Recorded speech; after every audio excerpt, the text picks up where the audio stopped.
Welcome, my friends. I am really happy you are here today. This story is not just about success or money. It is about learning, patience, and believing in your own journey, even when the path feels unclear. This story is specially created for English learners. The language is simple, the flow is natural, and the ideas are easy to follow. You can listen, read, and understand without pressure. Your English will improve quietly as you enjoy the story. You don't need advanced vocabulary to understand great ideas. You only need a story that keeps you curious and makes you want to continue. This is the kind of story you can listen to again and again. Today, I will tell you the life story of Bill Gates in a warm and friendly way, like one friend talking to another. From childhood curiosity to global success, this journey is full of lessons that anyone can learn from. This story is also deeply motivational. It reminds us that success does not start with confidence or money. It starts with curiosity, discipline, and the courage to keep learning when others stop. So relax, listen carefully, and enjoy the journey. Let this story help you grow your English, your mindset, and your belief in what is possible. Let's begin. Before Bill Gates became a global name, before money and power entered his life, he was simply a quiet child with a restless mind. He did not try to impress people. He did not chase attention. He spent most of his time thinking, observing, and asking questions in his own silent way. Bill Gates was born on October 28, 1955, in Seattle, United States. His family lived a comfortable life. His father was a disciplined lawyer, and his mother was deeply involved in community work. From early childhood, Bill grew up in an environment where ideas, discussions, and responsibility mattered. As a child, Bill was different from most kids. He was not very social, and he did not enjoy loud games. He preferred quiet spaces where he could read, think, and explore ideas. Books became his closest companions, and he could spend hours lost inside them without feeling bored. Bill's curiosity was intense. He did not accept things easily. When someone explained something, he wanted to know why it worked that way and whether it could work better. Sometimes this made adults uncomfortable, because Bill questioned logic, not authority. He argued not to win, but to understand the truth. At school, Bill was not perfect in every subject. But when a topic caught his interest, his focus became deep and powerful.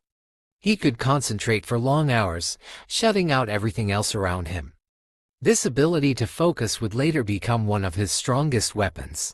When Bill reached his teenage years, his parents decided to send him to Lakeside School, a private school in Seattle. At that time, they believed it would give him better education and discipline.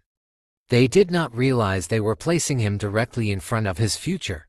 Lakeside School had something very rare for that era, a computer terminal.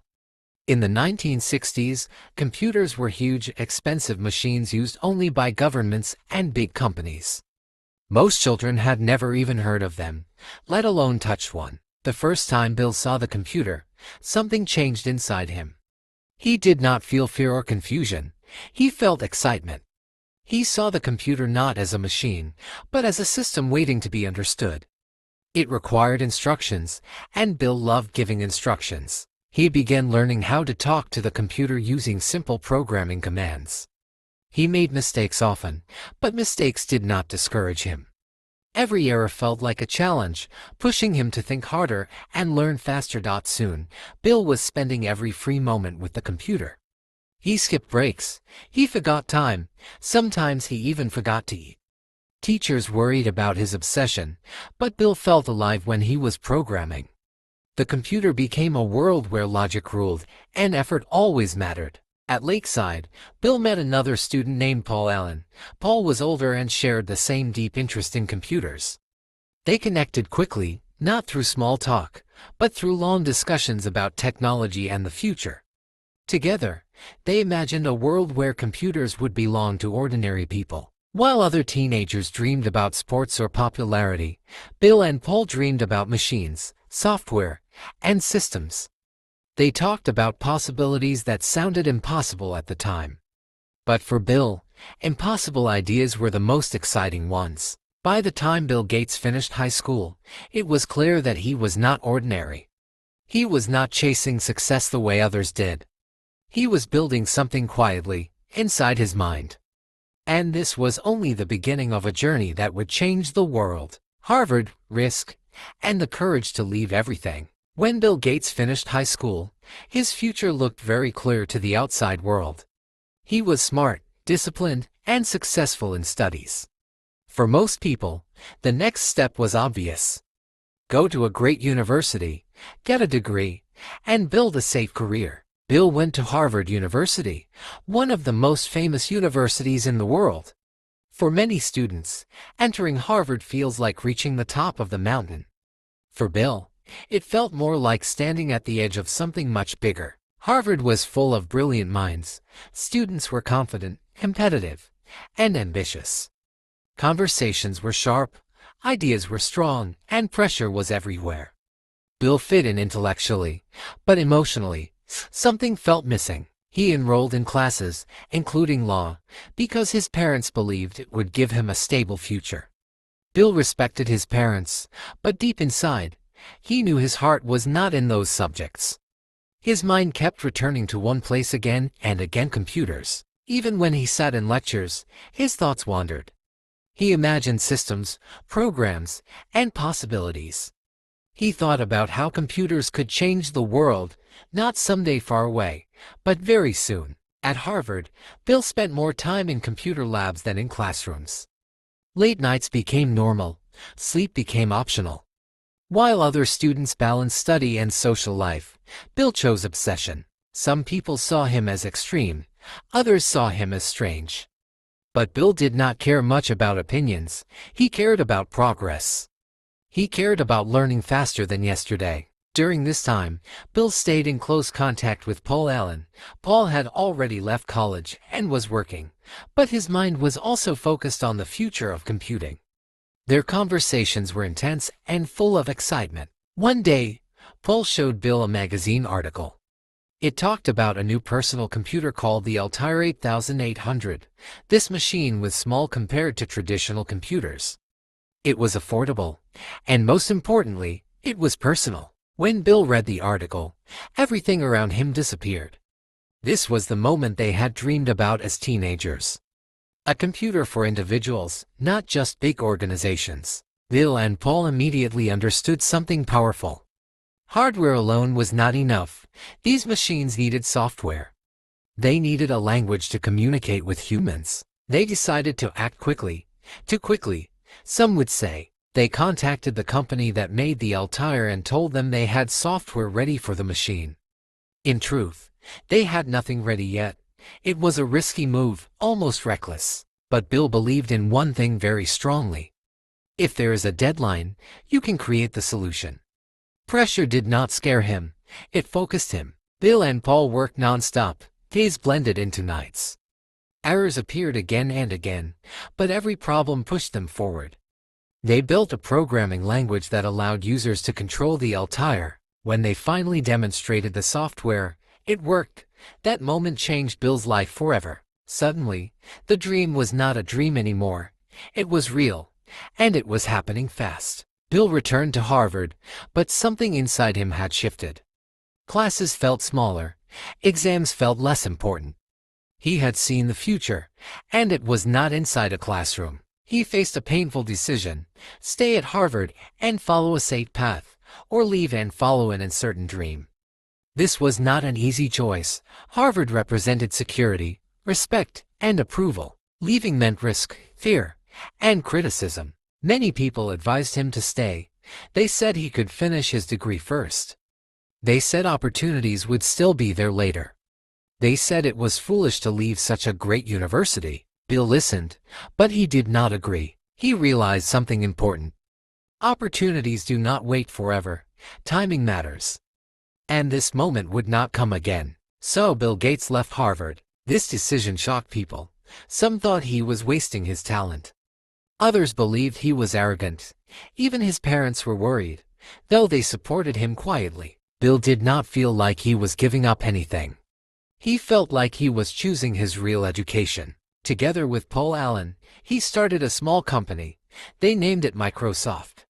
The name was simple, but the vision behind it was huge. In the beginning, Microsoft was far from glamorous. There was no big office, no luxury, no comfort. Just long hours, pressure, and endless work. Bill worked harder than almost everyone around him. He expected the same from others. This made him difficult to work with sometimes. He was demanding, direct, and impatient with excuses. But Bill was fair. He never asked anyone to work harder than he did himself. He reviewed code personally. He questioned small details. He pushed people to improve. Mistakes were not ignored. They were studied. Microsoft slowly began to grow, not overnight, not magically. Growth came from discipline and focus. Then came one of the most important moments in the company's history. IBM, one of the largest and most powerful technology companies in the world, needed an operating system for their personal computers. They approached Microsoft. This was shocking. Microsoft was still small. Bill was young. But Bill understood the importance of this opportunity immediately. Microsoft did not even own an operating system at that moment. But Bill did not panic. He believed solutions exist if you search fast enough. He found an operating system, bought the rights, and improved it. Microsoft delivered what IBM needed. The system became known as MS-DOS. But the real genius was not just in the software. It was in the business decision. Bill chose to license the software instead of selling it completely. This meant Microsoft kept control. Every time the software was used, Microsoft benefited. As personal computers entered homes and offices, Microsoft's software spread everywhere. Quietly, steadily, powerfully. Bill Gates was no longer just a programmer. He was becoming a strategist, a leader, and a force in the technology world. But success did not bring peace. It brought more pressure, more criticism, and more responsibility. Bill was intense. He argued strongly. He pushed limits. People began to see him as aggressive and controlling. Some admired him, some disliked him. Bill did not try to be liked. He tried to be right. Inside, he still carried the same mindset from childhood.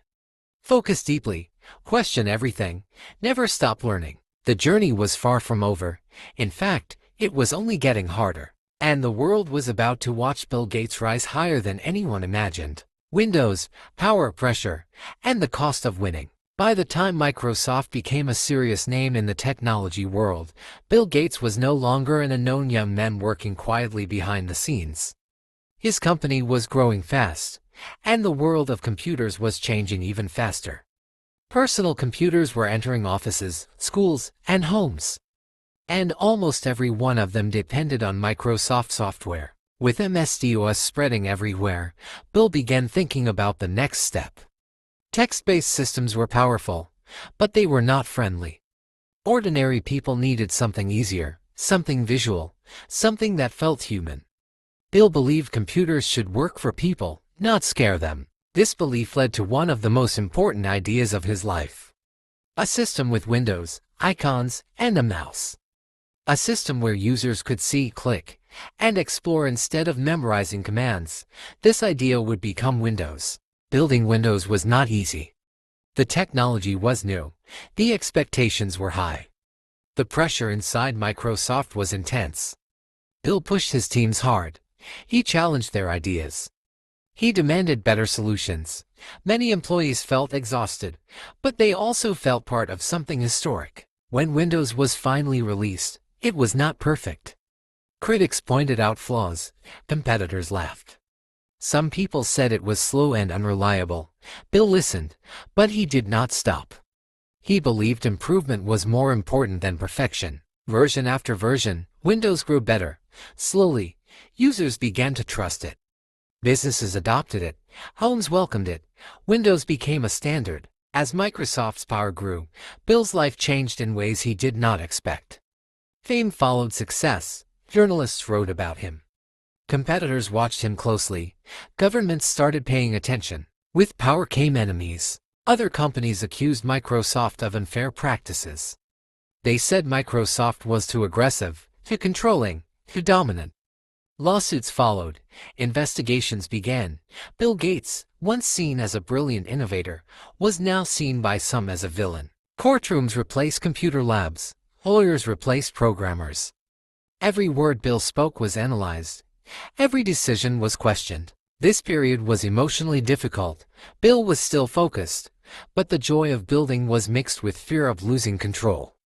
He believed strongly that Microsoft's success came from hard work and smart decisions, not cheating. But public opinion was not always kind. Inside Microsoft, pressure increased. Employees worked longer hours. Competition grew fiercer. The internet was emerging, and Microsoft was not fully prepared. At first, Bill underestimated the internet. This was one of his biggest mistakes. While other companies moved quickly, Microsoft hesitated. When Bill realized the importance of the internet, he reacted fast and forcefully. Microsoft shifted its focus. Teams were redirected. Priorities changed overnight. The company adapted, but the market was no longer easy to control. During this time, Bill began to change as a person. Power forced reflection. Criticism forced self-examination. He started questioning not just his company, but himself. Was winning everything? Was control more important than impact? What did success really mean? These questions stayed with him. Despite the pressure, Bill remained disciplined. He continued reading constantly. He continued learning. He still believed deeply in logic and preparation. But something inside him was slowly shifting. He had spent decades building Microsoft. He had reached the top. And yet, he felt another responsibility growing inside him. A responsibility beyond business. The world was changing, and so was Bill Gates, stepping away from power and finding a bigger purpose. As the years passed, Bill Gates stood at a place very few people ever reach. He had money beyond imagination, influence across industries, and power that could shape the future of technology. Microsoft was everywhere. Windows was everywhere. His name had become a symbol of success. But inside Bill, something felt different. The excitement he once felt while building software late at night was no longer the same. Meetings replaced creativity.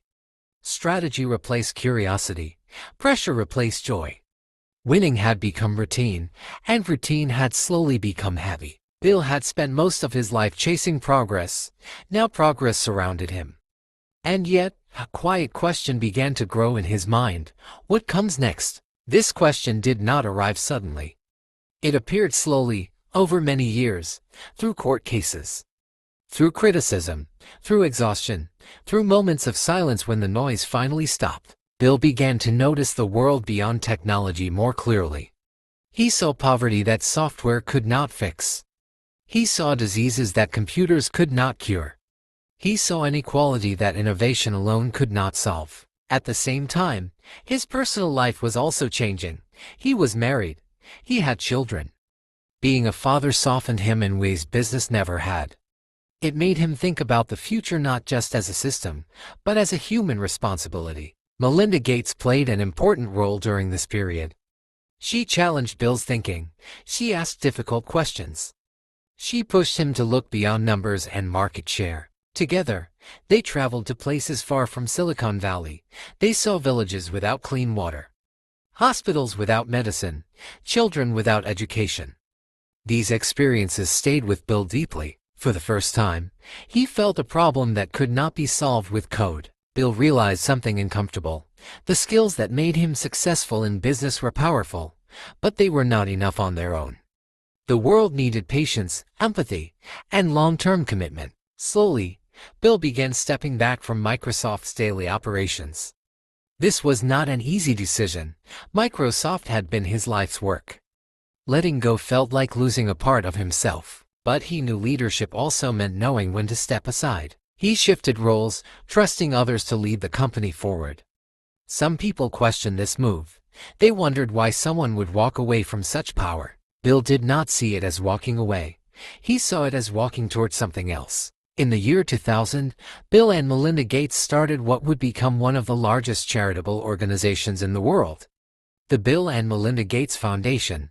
Its mission was simple in words, but enormous in scale.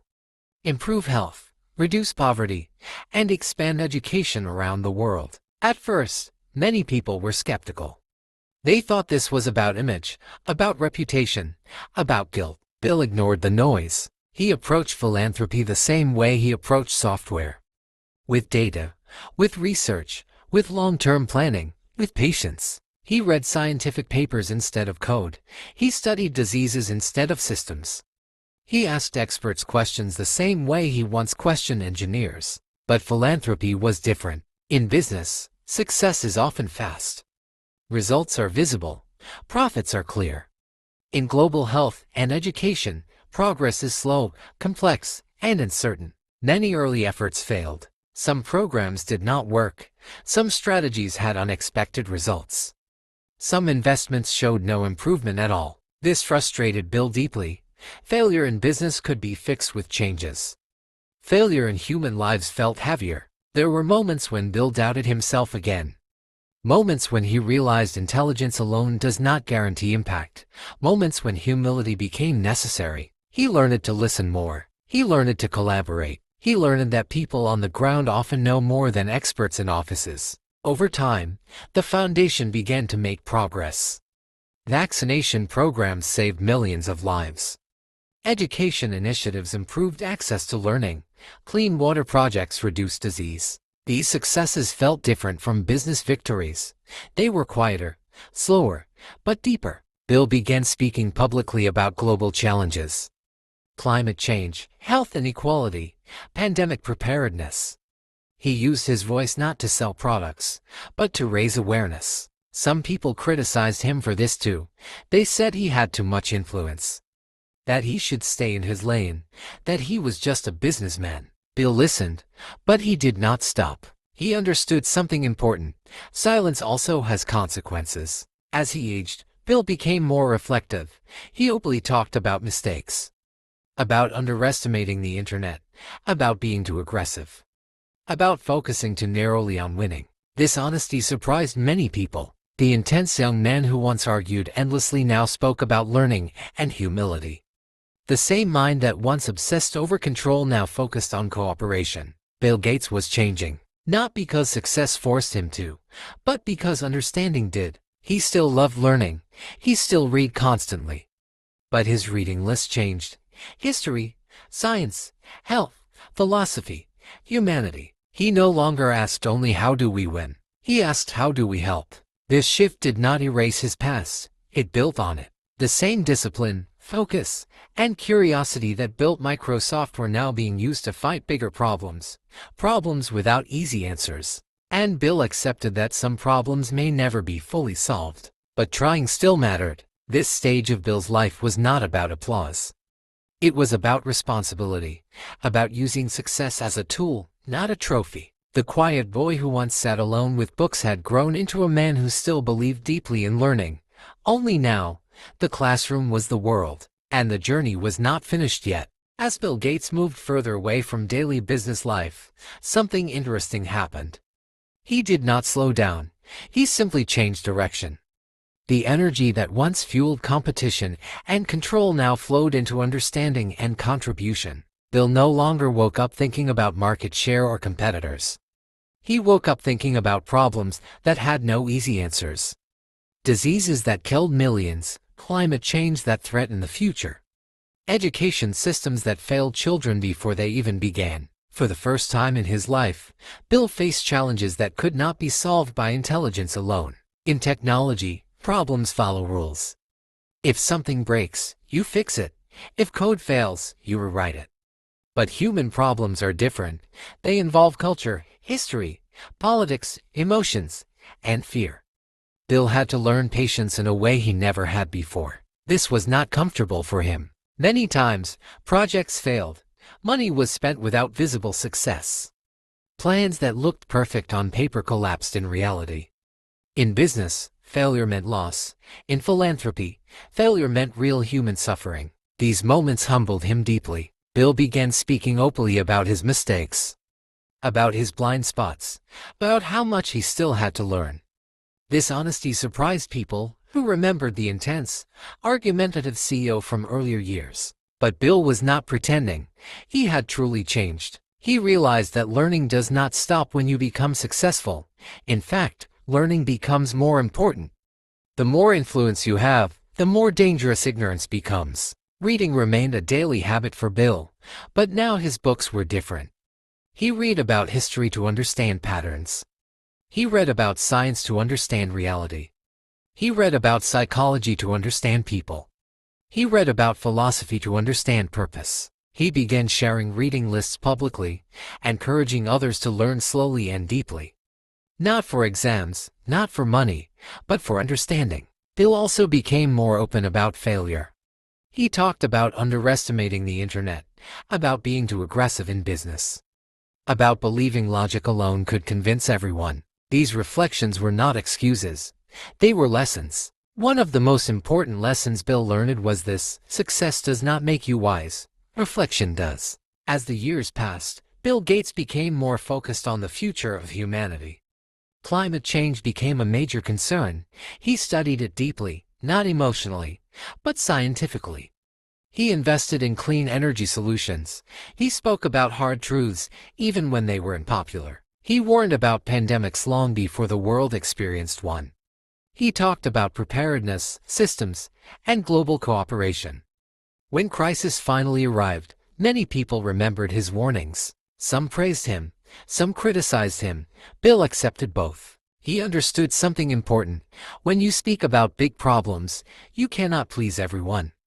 Silence may feel safer, but it helps no one. Despite criticism, Bill continued working quietly.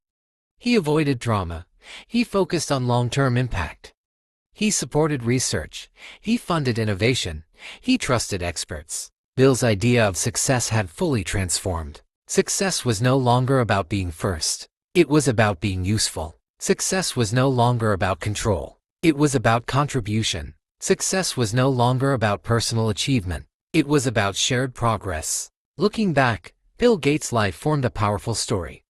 A quiet, curious child, a focused student, a driven entrepreneur, a powerful leader, and finally, a thoughtful human being. Each phase had its own lessons. From childhood, he learned curiosity. From youth, he learned focus. From business, he learned discipline. From power, he learned humility. From service, he learned meaning. His story teaches us something important, especially for learners. You do not need to know everything at the beginning. You do not need confidence on day one. You do not need permission to be curious. You only need the courage to keep learning. Bill Gates did not become successful because he was perfect. He became successful because he was obsessed with understanding. When he didn't know something, he didn't hide it. He studied it. When he failed, he didn't quit. He adjusted. When he reached the top, he didn't stop growing. He changed direction. This mindset is powerful for English learners too. You don't need perfect grammar to start speaking. You don't need perfect pronunciation to start reading. You don't need perfect confidence to begin. You just need consistency and curiosity. Learning is not about speed. It is about direction. Bill Gates' life reminds us that growth happens quietly. Often alone, often misunderstood, often slow. But over time, quiet effort becomes loud results. Today, Bill Gates is no longer trying to dominate industries. He is trying to understand the world. He is still learning, still questioning, still reading. And that may be his greatest success. Because in the end, money fades. Power changes hands, fame disappears, but a learning mind remains alive. If you take one thing from this story, let it be this: stay curious, stay humble, keep learning, and allow your purpose to grow as you grow. This is not just the story of Bill Gates. It is a reminder that your story is still being written, and it begins with learning. If this story helped you even a little, stay with me. Subscribe to the channel, because more stories like this are coming, stories that help your English grow and your mindset grow together. Learning English is a journey, and journeys are better with company. Subscribe, and let's keep learning through stories, one voice, one day at a time. If you reach the end, you're already a learner who doesn't give up. Subscribe and come back for the next story. Your English will thank you later. This channel is for curious minds and quiet learners. If that sounds like you, subscribe and join us. More inspiring stories are waiting. Don't rush away. subscribe, take a deep breath, and come back again. We're building English, confidence, and focus slowly and naturally. If stories help you learn better than textbooks, you're in the right place. Subscribe now, and let's grow together.